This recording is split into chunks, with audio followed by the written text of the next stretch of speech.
Welcome to the Genius Factory. Enjoy the video. Apple Music does not include a dedicated bass knob or custom parametric EQ. It does include EQ presets such as Bass Booster and Late Night that change loudness.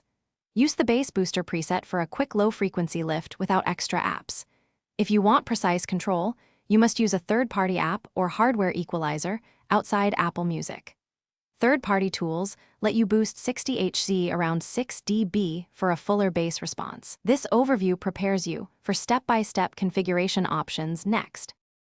On iPhone, open Settings, scroll to Music, then tap EQ and choose Bass Booster. This preset raises low frequencies and works for all Apple Music playback system-wide.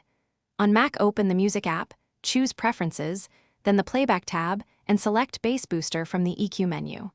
Always set playback volume below maximum before applying strong EQ to avoid clipping or distortion. Adjust your device volume after enabling the preset for balanced sound. These steps give a simple system-wide bass enhancement using built-in controls. For precise bass control, use an external DAC, audio interface, or parametric EQ app that processes system audio.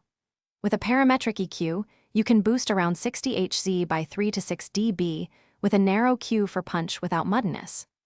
Route Apple Music through an app that supports an OV3 or VSD plugin to get custom filters and precise gain control. Monitor for distortion after boosting and reduce gain if clipping occurs in peaks.